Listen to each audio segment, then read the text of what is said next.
Today's topic is Jamaican independence. Did Jamaica really become independent? No. And what did we get in independence apart from a flag and an anthem? Not a fucking thing.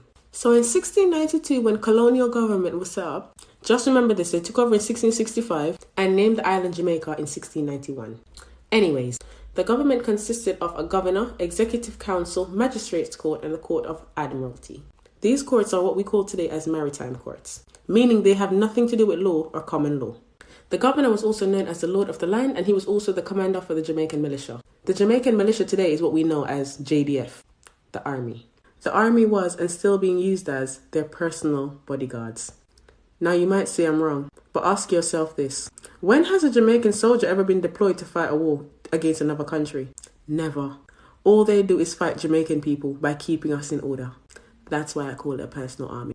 Go to part 2. Welcome back.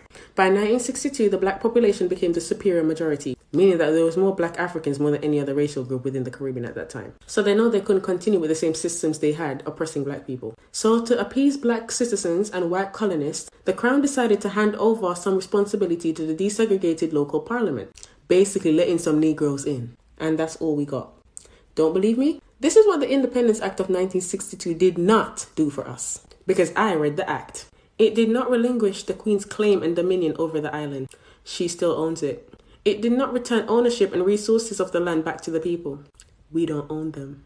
It did not restore indigenous rights or birthrights, inheritance. It did not recompensate the wealth that was stolen from the natives during slavery for over 400 years. It did not remove the Queen as head of state. She is still very much there. Remember the time when the government said that they want to remove the Queen and make Jamaica a republic? Find out in part 3.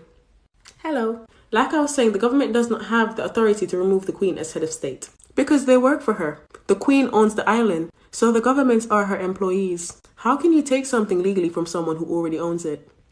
So don't believe all that shit. They only do it to get elected. Anyways, it did not rescind the Governor General as Lord of the Land. He still is. Also, he is still the commanding chief of the military. Like, you remember that time when Bruce Golding wanted to send army into Tivoli? He had to ask for permission, and the governor has to issue a state of emergency in order for the army to go in. Bottom line, the government doesn't own the army. The army is still the Jamaican militia and is there for the chief governor to control. Anyways, it did not revoke the birth certificate bonds under citizenry. We still bonded. I'll make a separate video about that. And it did not resolve the debts that was accrued upon the people.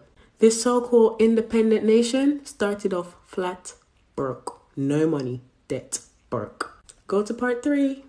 So like I said, Jamaica started out flat broke. And because of this, the government of Jamaica and the Bank of Jamaica, which is owned by the Queen as well, this is in the Bank of Jamaica Act 1960, soon started to borrow large sums of money from predatory multinational lenders like the International Monetary Fund, you lot know as the IMF, the World Bank, and the Inter-American Development Bank, the IDB.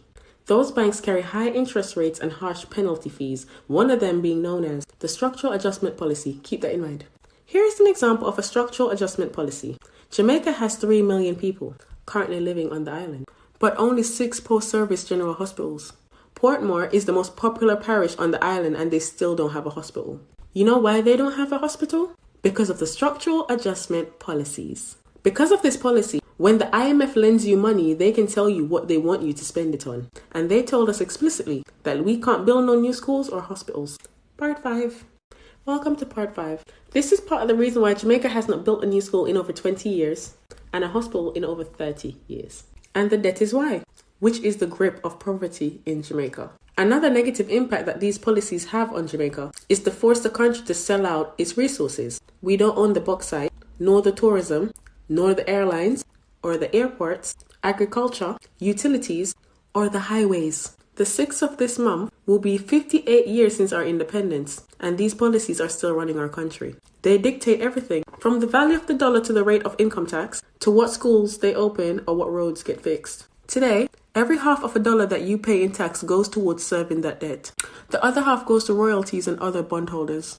Bottom line, your tax doesn't finance Jamaica. The end result is a bankrupt country with a useless currency and a population working to serve a debt that we did not accumulate. And finally, take yourselves over to part 6. Hi, welcome to part 6.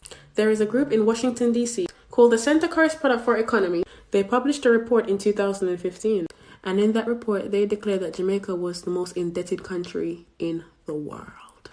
That means that out of all 198 countries on earth, we're the only ones who owe so much money relative to the size of our economy. Like, our debt exceeds the country's GDP. Meaning that the debt cannot possibly be repaid because you weren't meant to repay it. You were only meant to have a group of people working to service the debt, not to pay it off. Meaning that Europe still has their fingers, toenails, earlobes, eyelashes, everything in that cute little country we call Jamaica. So please know this, I don't make these videos to offend anyone. I make them to educate and to let people understand that as black people, child, we still struggling, even in our own country. Thank you for watching.